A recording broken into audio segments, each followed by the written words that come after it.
Good evening and happy Chanukah. Tonight, the sixth candle lit, the Chanukah. Chanukah, of course, every night we add an additional candle. The Rebbe says this is the message of Chanukah. We got to constantly increase in light. No matter how much light you have, you got to increase. And the topic of tonight's class,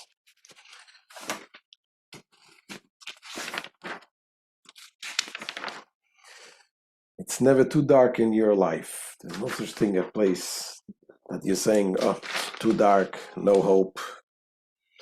No matter how dark it is, that's the mitzvah of Hanukkah. When it gets dark, that's when we light up the night. And I know sometimes, people think, yes, it's nice saying, it's easier said than done. But my case is a whole different case. I live in really darkness, and for me to climb out from my place, that's impossible. And here the message that we're going to learn tonight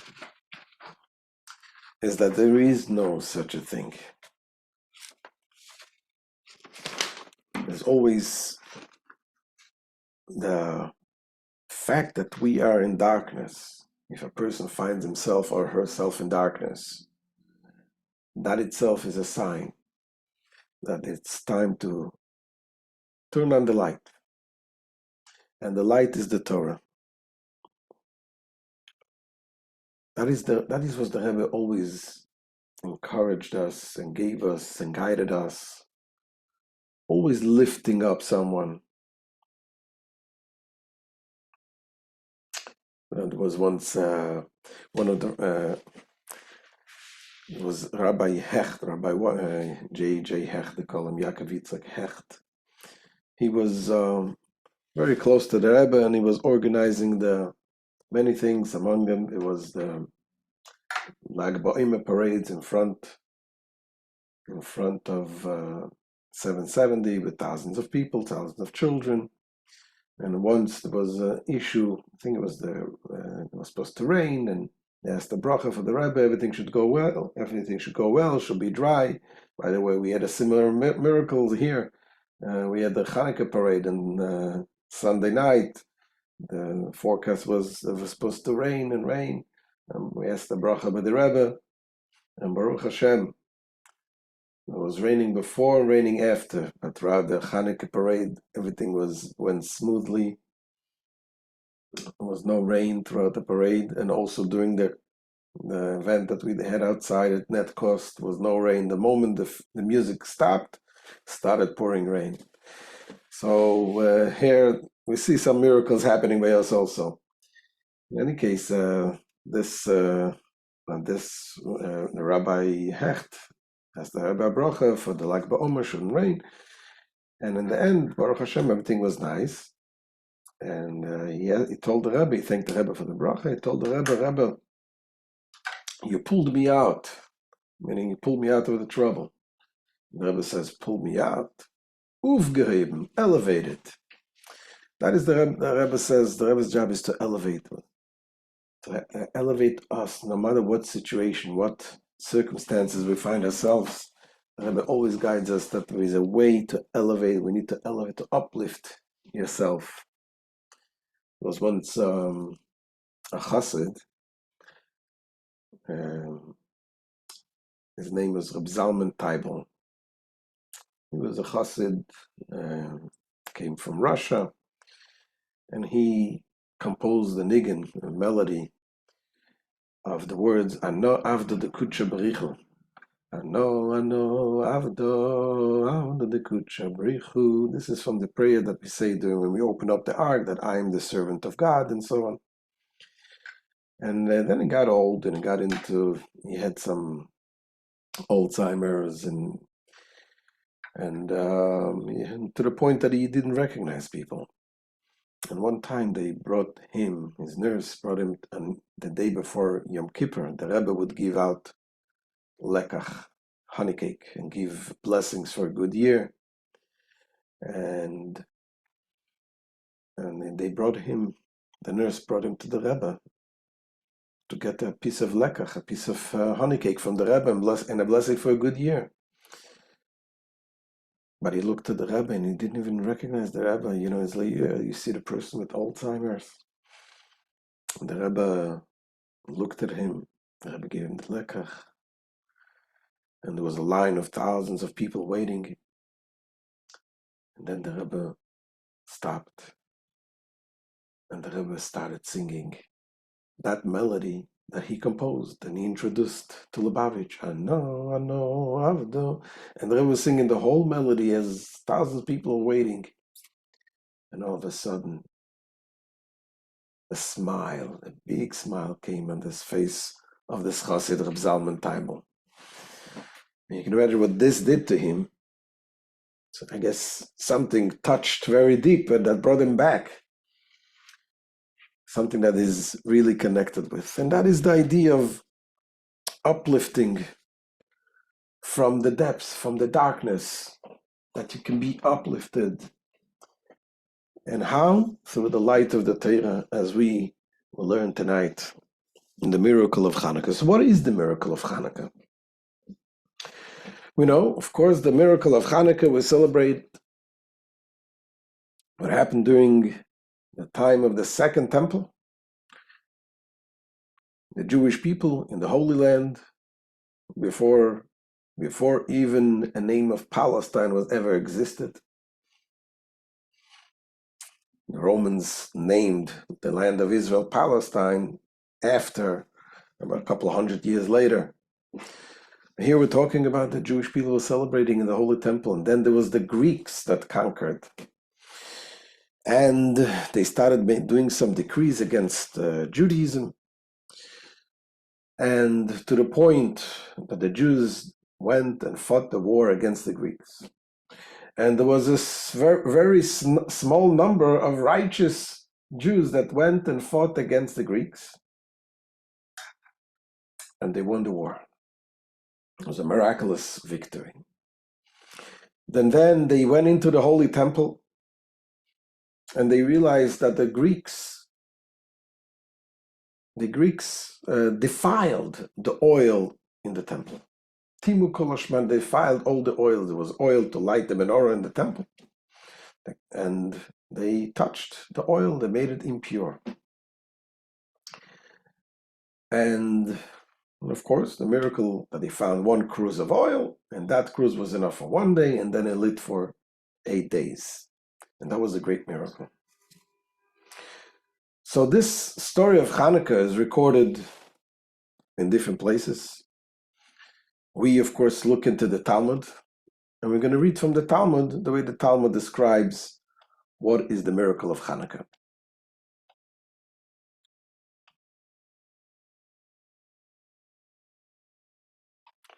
So here's from the Talmud. It says, "My Chanukah." What is Chanukah? On the 25th of Kislev, the days of Chanukah are 8. One may not eulogize on them, and one may not fast on them, because they said that these days should be days of celebrations. We cannot eulogize, we cannot fast. What is the reason? When the Greeks entered the temple, they defiled all the oils that were in the temple by touching them. And when the Hashmonaim monarchy overcame them and emerged victorious over them, they searched and found only one cruse of oil with the seal of the high priest, undisturbed by the Greeks. There was only enough oil to light the menorah for one day. A miracle occurred, and they lit the menorah from it for 8 days. The next year, the sages instituted those days and made them holidays with recitation of Hallel. That's the prayer we say to praise Hashem thank God for the miracles, and special Thanksgiving prayer in the prayer and blessing. That's called the Ve'ala Nisim. We add the prayer in the thanking Hashem for the miracles. Now, something, we just read from the Talmud that tells us what is the miracle of Chanukah. But something is missing, doesn't it? It talks about what is the miracle of Chanukah and the miracle of the oil. Why doesn't it mention anything about the great victory? Why don't we celebrate anything about the great victory? We light the candles to remember the miracle of the oil, but it was such a great victory that that small group of Jews overcame this huge army. Isn't the miracle of the oil, yes, as a nice miracle, but isn't that secondary to the great miracle that the Jews survived this great army? And Rashi says, what is Chanukah? Rashi says, the Talmud's question, what is Chanukah, means, what miracle was instituted to commemorate? And that's the question. The war between the Maccabees and the Greeks was a war for our survival. It's a significant point in Jewish history. The small drug of oil lasting for 8 days, on the other hand, was not. So why is the less significant miracle the focus of Chanukah? So that's the question. This is in the words of the Mittler Rebbe,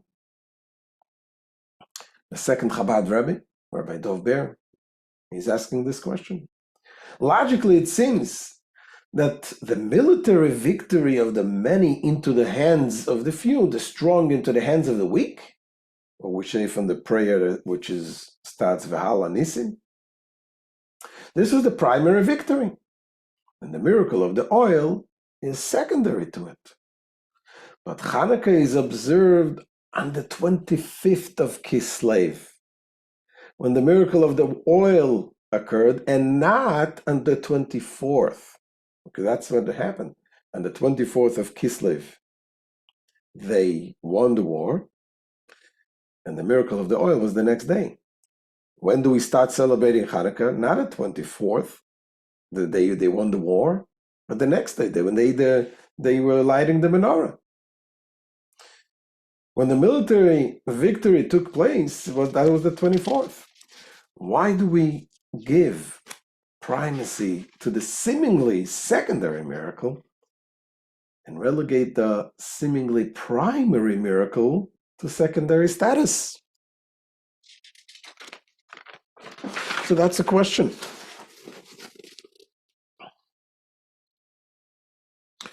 So to understand this question, we'll talk a little bit about what was the war all about. What was the war between the Greeks and the Jews? It was two wars. It wasn't just one war, a physical war. It was the war of this on the spiritual sense.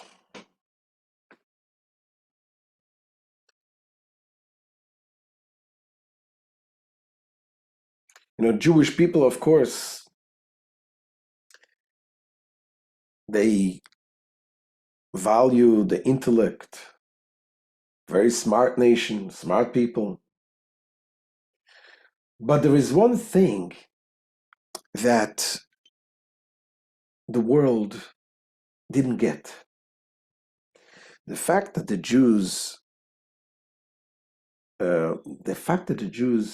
follow a Torah, which is certain things in the Torah, of course, is very logical, very rational, very smart, very wise, but there's certain things in the Torah which is totally doesn't make sense. It's beyond logic.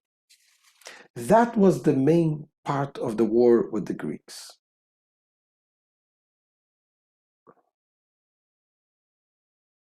As the Maimonides tells us, there's certain laws, the Torah states, and you shall guard all my decrees. Decrees in Hebrew is the chukim, and all my judgment, mishpatim, and perform them. Our sages commented, this adjures us to guard and perform both the chukim and the mishpatim. Of course, we spoke about it many times. Chukim are those illogical laws, supra-rational laws. Mishpatim is the rational laws. So the Torah says we have to guard them and we have to perform them. And the Maimonides here explains the meaning of performing is well known, that one should observe the chukim. We have to observe whatever God commands us in the Torah. Now, guarding, what does it mean guarding the mitzvahs, guarding those laws? Guarding means to treat them with caution and not think that they are any less than mishpatim. So mishpatim is logical, and we understand. It makes sense. Don't kill, don't steal, do all the good things. Chukim are those laws that don't have any logic. Don't eat meat and milk. Why? I don't know why. Health department approves it. It's not a problem. And this is where the goyim, this is where the mockers and the scoffers, they make fun. And they challenge us. So the mishpatim are those mitzvahs whose motivating rationale is openly revealed. And the benefit of their observance in this world is known. Like the prohibition against robbery and bloodshed, and the commandments to honor one's parents. That's something that makes sense. I'm okay with that. The world is okay with that. The chukim, on the other hand, the chukim are the mitzvahs whose motivating rationales are not known. Our sages said, I ordained decrees, chukim, and you have no license to question them. So there are those mitzvahs that it's hard for us to connect to.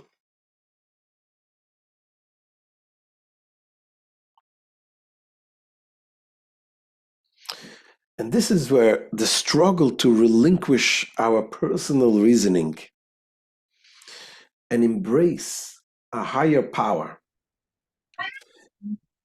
to relinquish our personal reasoning and embrace a higher power, this is an age-old battle. Always they mocked us about this. They made fun of us. Why do these things which is totally irrational? It doesn't make sense. As the Rambam continues, the Maimonides continues and explains here, a person's natural inclination confronts them concerning the chukim, and the nations of the world challenge them as well.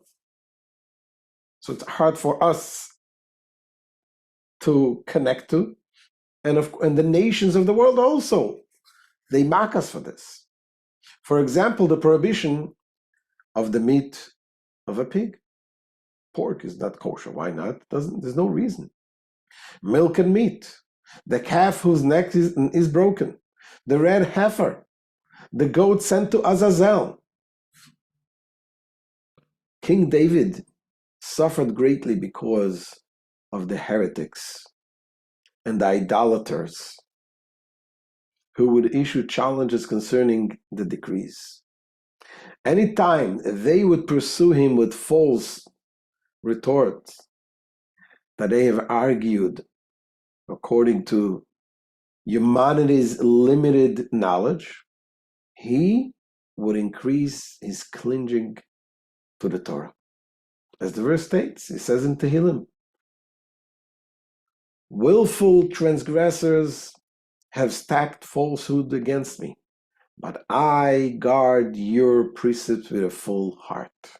That's from the Tehillim, chapter 119. Toflu lai sheker zeilim, ani b'chol leiv etze pikudecha. You see, that was exactly the problem of the Greeks. The Greeks, the Hellenites, when they came fighting the Jew, the decrees that they made against the Jewish people, they did not want to get rid of the Jewish people. They wanted to get rid of the Judaism, not the Jew. And again, they didn't mind those laws that are logical laws, the culture, the beautiful laws, beautiful customs, and so on. It's all nice. They could not get the purity, saying something is super rational, something is godly, the holiness of something. Light is a beautiful thing. Oil was used for light. I mean, obviously, back then, oil was the thing that kept them, brought them light in the darkness. So to be useful, it was useful and was beautiful. But to say that there is oil that is considered holy, and if I touch it, if someone who is not pure touches it, it becomes defiled, that's something that they couldn't agree with. And they wanted to uproot this concept, this Jewishness, this holiness of the Jew. That's what they wanted to uproot. As the Frierdiker Rebbe says, the Greeks' war was a spiritual one. They did not wish to physically harm the Jews. Rather, their primary objective was to make them forget that the Torah is God's Torah and that the mitzvahs are His will.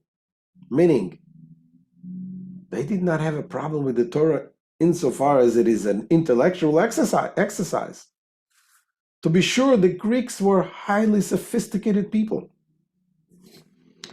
and recognized the brilliance of the Torah. However, they opposed the notion that it was God's Torah, the Holy Torah. Against this, they battled. That's what they did. To honor the parents, nice. Don't steal, don't kill, all the beautiful laws. So in the beginning, they started getting rid of the laws that makes no sense. The super rational laws. Meat and milk, defiling the oil. But later on, with time, this evolves and they banned the Jewish practice altogether. And the Jewish people went and risked their lives to go fight them. As Rabbi Mordechai Yaffe says, the Jews at that time were not subjugated to a ruler who wanted to annihilate them, like they were in the times of Haman. Haman was fighting against the Jews. The Greeks weren't fighting against the Jews, they were fighting against the Judaism. Rather, the Greeks, led by the ruler Antiochus, only wanted the Jews' subservience and devotion to their culture and faith system. Just like any conquering nation subjugated those they vanquish to their beliefs and faith. If the Jews would have accepted the Greeks' sovereignty, adopted their beliefs, and agreed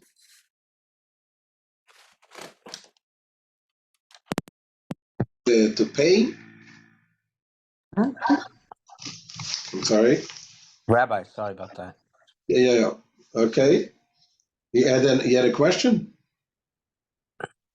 No, I'm just a little bit under the weather. That's why I couldn't make it on time. I have a fever, Okay, but no we'll problem. get through that. All right. We'll talk. So,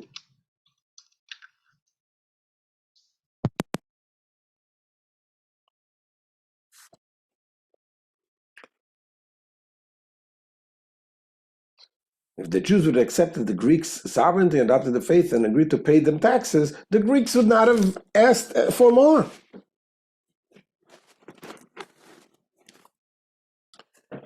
This is exactly the reason why the Greeks, when they came, what did? They entered the temple. They enjoyed They liked the temple, they liked the culture, but they went in, they didn't destroy the temple like the Romans did. The Romans later on, they burned the temple to the ground.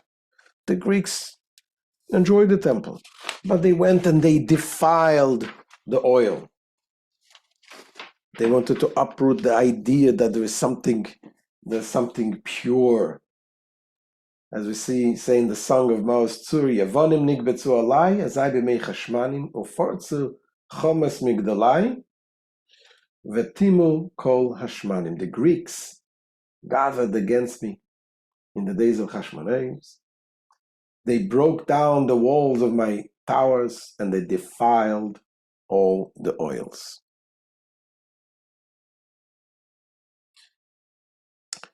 Now, why did they defile the oil? You see, we celebrate the miracle with the oil. You know, in the temple there was many, many other things. They defiled everything, the whole thing, the whole temple. But there is something special about the oil. There's something special about the menorah. The oil was there to light the menorah. What was there, the menorah, in the first place?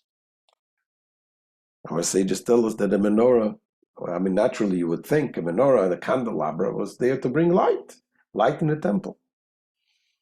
But our sages tell us no. The Talmud tells us that the menorah was not there for light. The menorah, the light, they didn't need that light. The light of the menorah was to testify, a testimony that there is God's presence, Hashem's presence is there in the temple. The menorah serves as a testimony to mankind that the divine presence rests among Israel. It says also the windows of the Holy Temple was built different than the windows of ordinary buildings. Ordinary buildings in those days, the window would be built, the walls was very thick walls, and the windows was built narrow on the outside and it goes wider on the inside. And that is in order to bring the light from outside into the house. The windows of the temple was the other way around. It was narrow on the inside and wider on the outside. The idea is that the light of the temple is there to spread to the world.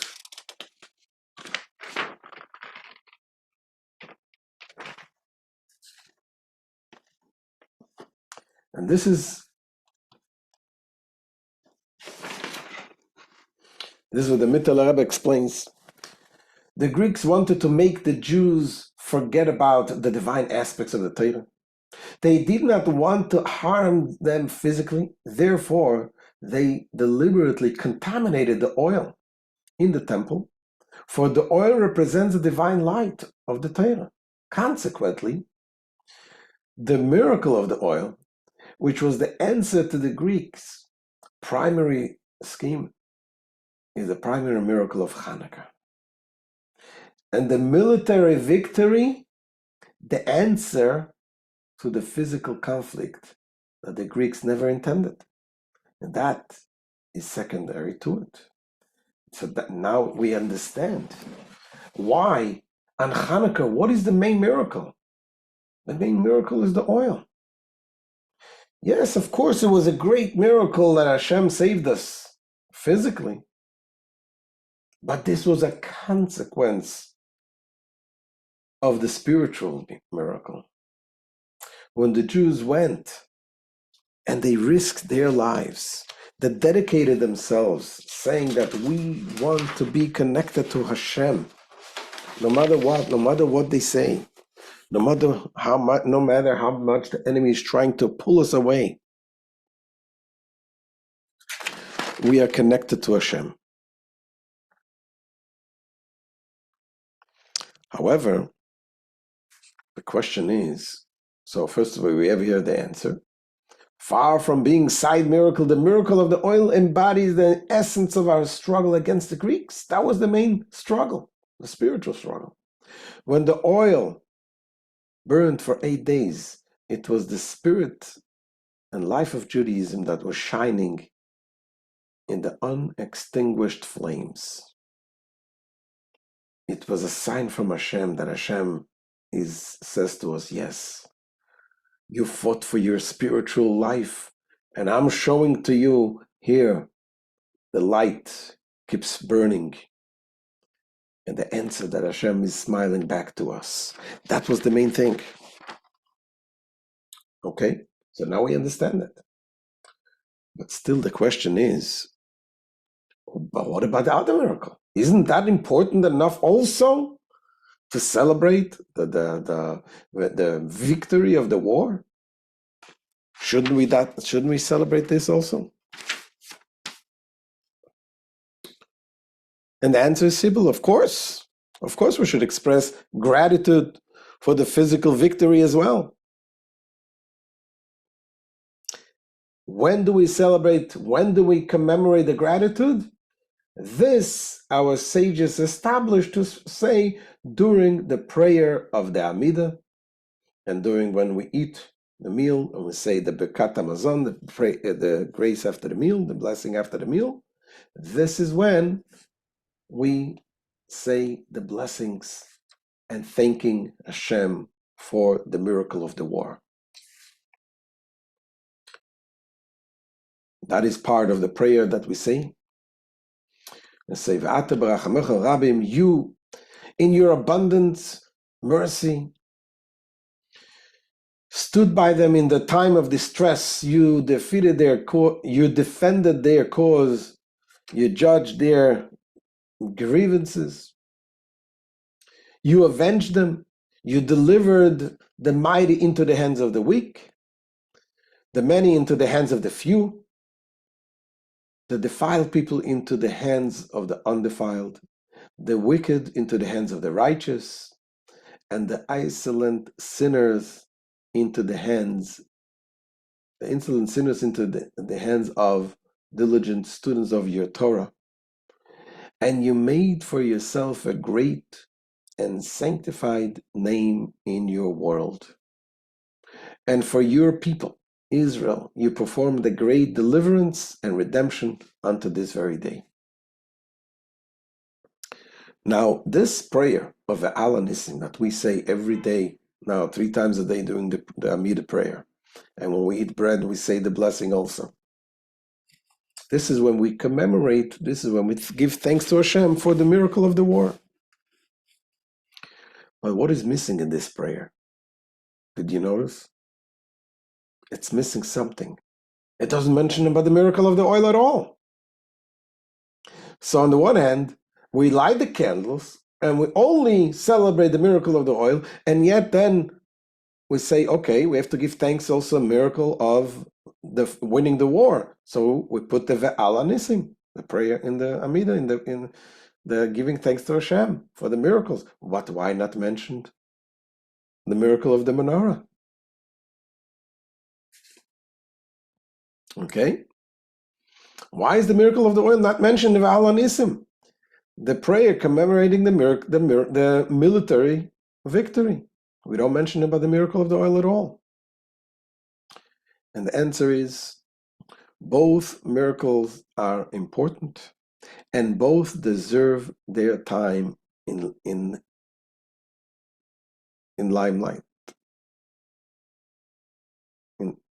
But because the physical miracle is only a byproduct of the spiritual one, the 2 miracles need to be commemorated independently of one another. Otherwise, the spiritual would always outshine the physical. What is the answer? The answer is that yes, the miracle of the victory of the war is very, very important. But if you realize what is the main focus, the main miracle is the spiritual one, because obviously everything comes from the spiritual. If you only will mention the spiritual, the miracle of the candles, and then it outshines the other miracle. So it takes away the importance of the miracle of the victory. That is why our sages tell us, do it separate times. The main miracle is the miracle of the candles. That is a result of the spiritual connection of a Jew to Hashem, of the Jewish people.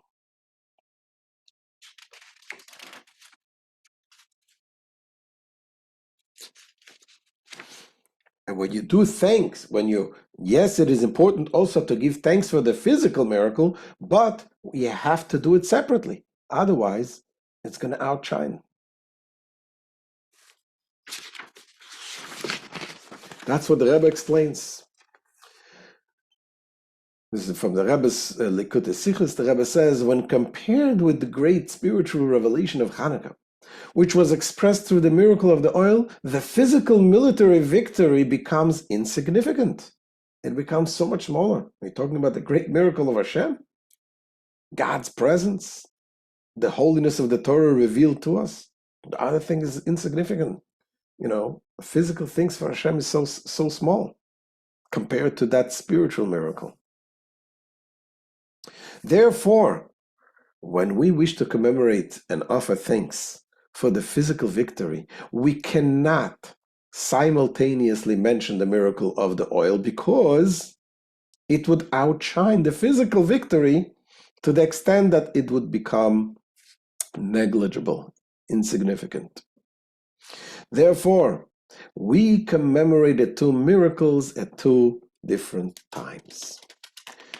We commemorate the miracle of the oil by lighting the Chanukah candles, and we commemorate the military victory with the Ve'al Nisim prayer.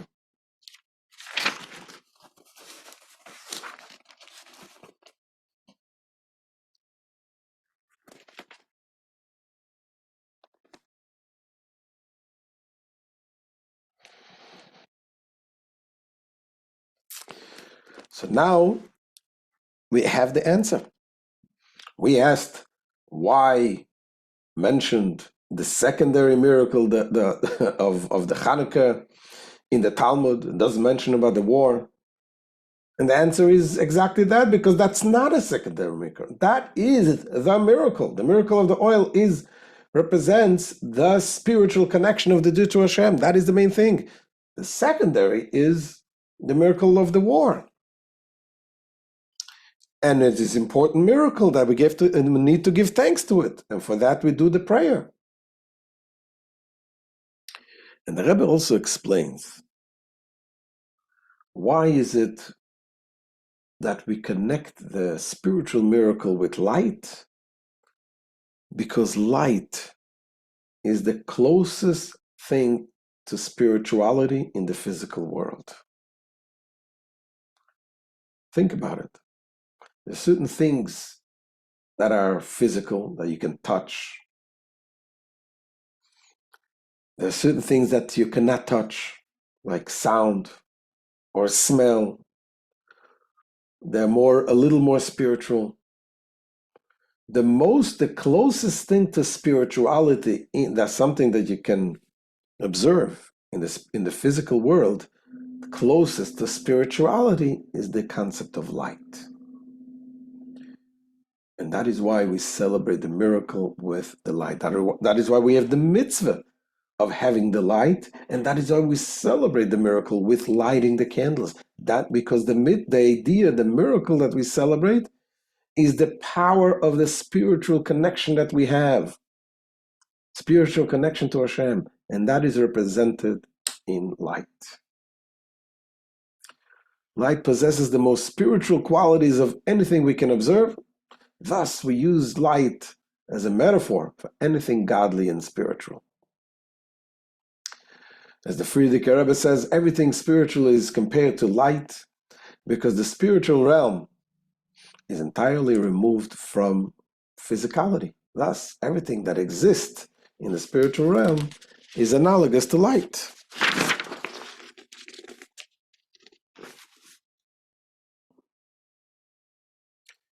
And here is the answer to the first discussion. And we asked about what happens when we find ourselves in a dark place. And sometimes we say, yes, I know, Rabbi, I know what you're going to say. You're going to say, keep on doing, don't worry, no matter how bad it is, you can always do. You always have hope. And sometimes we ask ourselves and we say, you know what? Maybe I'm really an extreme case. Maybe my case is not so much. I cannot help it. I'm too low and too dark in a dark place. How can I be sure that in my case, I can also bring light to my life? And the answer is, when you're talking about bringing light, it's not about that you have to go from your place to another place, and in order to be worthy to get to the place of light, you have to be in a certain level. That's not the way it works. It is the Torah itself that it is light. When you study Torah, when you do a mitzvah, that itself is light.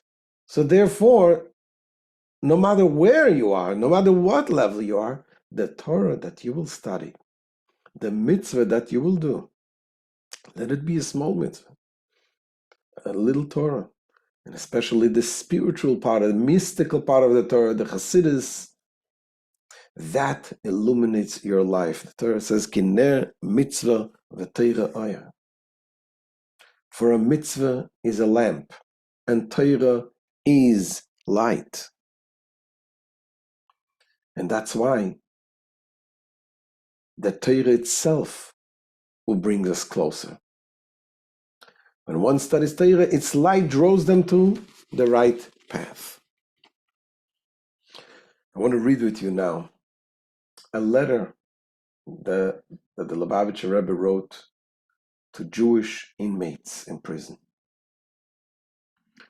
and giving them this message. The message, no matter how dark it is, the message of Chanukah teaches us that this is the Torah, the mitzvahs, illuminates our life and helps us and brings us out from the darkness. So when we read the letter, keep in mind who the Rebbe is writing it to. By the grace of God, writes the Rebbe, 15th of Kislev, 5738, in 1977, Brooklyn, New York, to all Jewish detainees everywhere. God be with you. Greeting and blessings.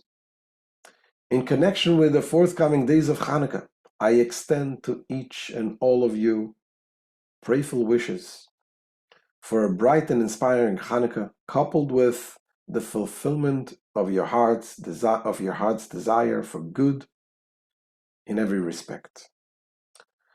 Chanukah brings a meaningful message of encouragement in keeping with all the festivals and commemorative days in our Jewish calendar, which are meant to be observed not just for the sake of remembrance, but also for the practical lessons they provide in our daily life. One of the practical teachings of Chanukah is as follows. The special mitzvah pertaining to Chanukah is, of course, the kindling of the Chanukah lights, which must be lit after sunset. Unlike the Shabbat candles, which must be lit before sunset. And unlike also the lights of the menorah that were kindled in the Beit HaMikdash, the menorah in the Holy Temple, then it was lit even earlier in the day. The meaningful message that this emphasis on kindling the Chanukah light after sunset conveys is when a person finds themselves in a situation of after sunset, when the light of day has given way to gloom and darkness, as was the case those days under the oppressive Greek rule, one must not despair, God forbid, but on the contrary.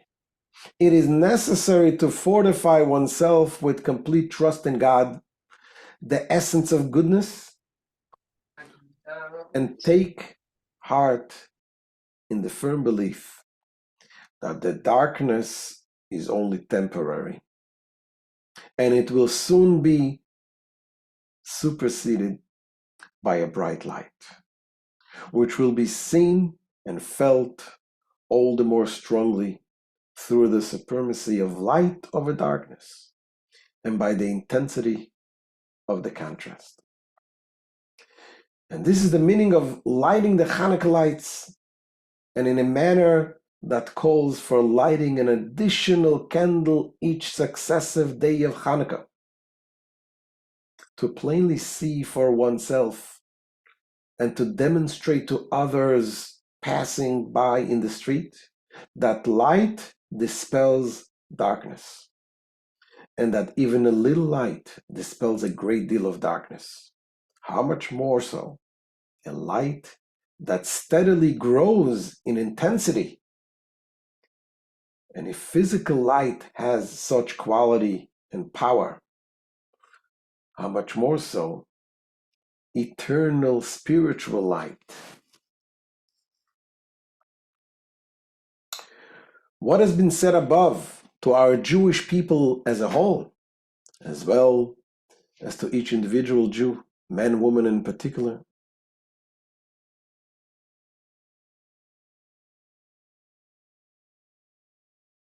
the conclusion that follows from it is that though our Jewish people is still in a state of galus and exile, and darkness covers the earth, a time when nations rage and people speak vain things, etc., there is no reason to get overly excited by it.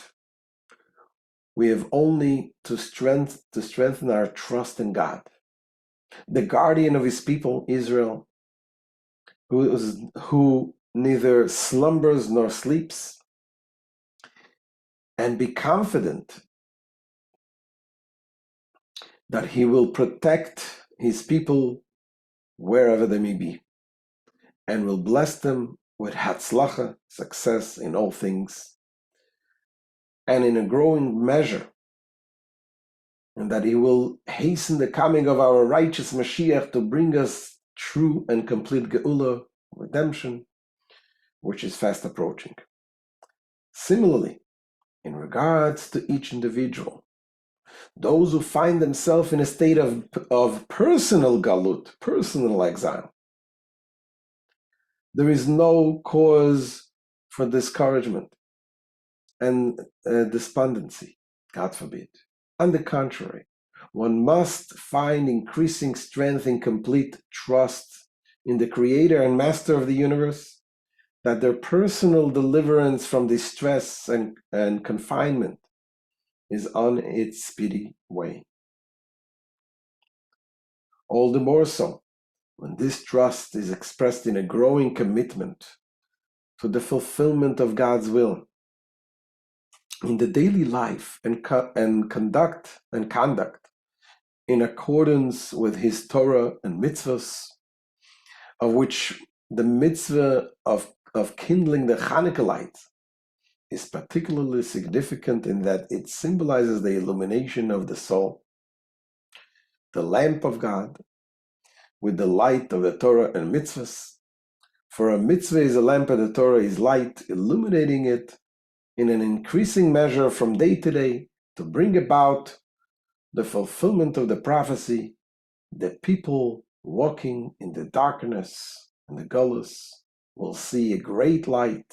That comes from Isaiah 9:2, the light of the geula, the light of the redemption.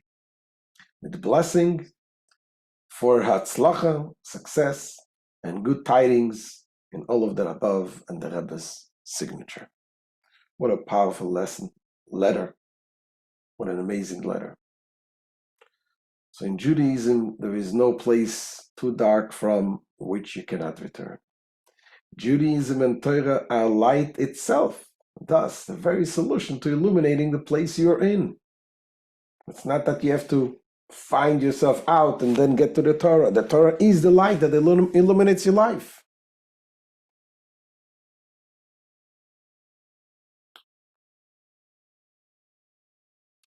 want to conclude with a story that Chanukah sent me the video of Rabbi Jacobson telling the story of an Israeli soldier. This was in a special unit.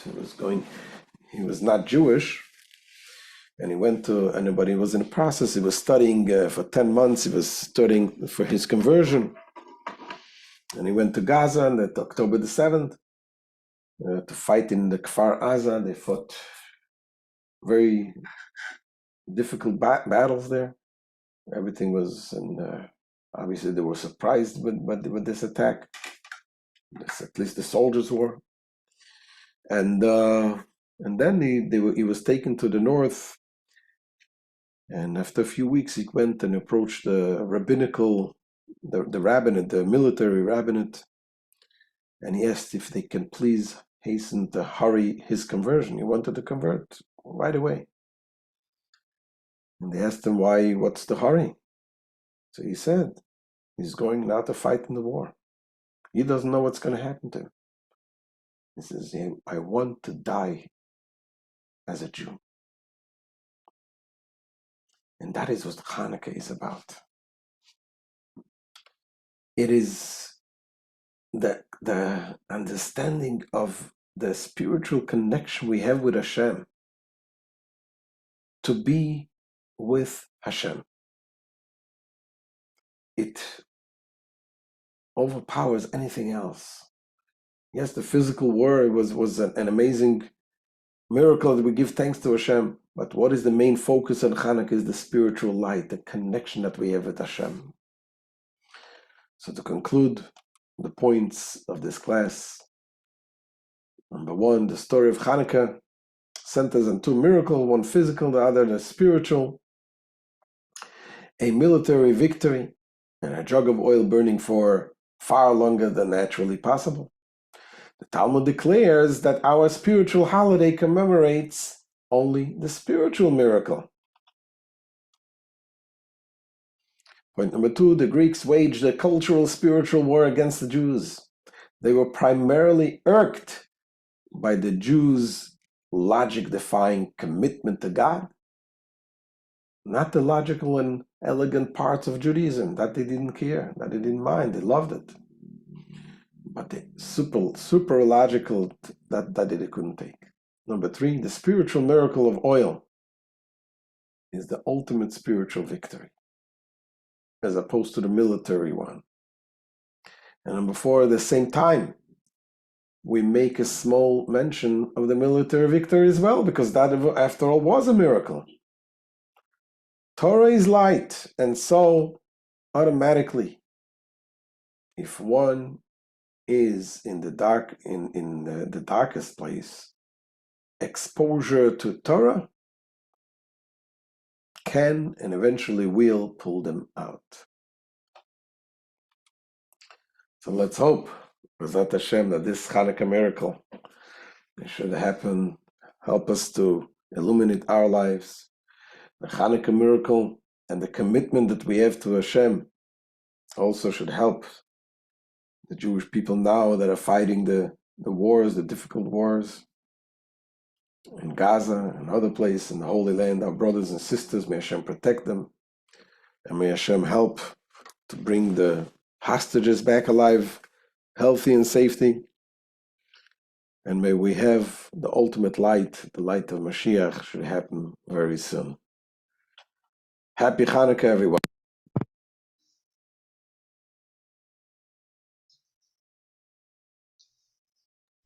Happy Hanukkah, Rabbi Cohen. That was a beautiful class. Thank you so much. Thank you very much. And you're very welcome. Happy Hanukkah. Happy Chanukah, Thank you. Hanukkah. Thank you. All the best.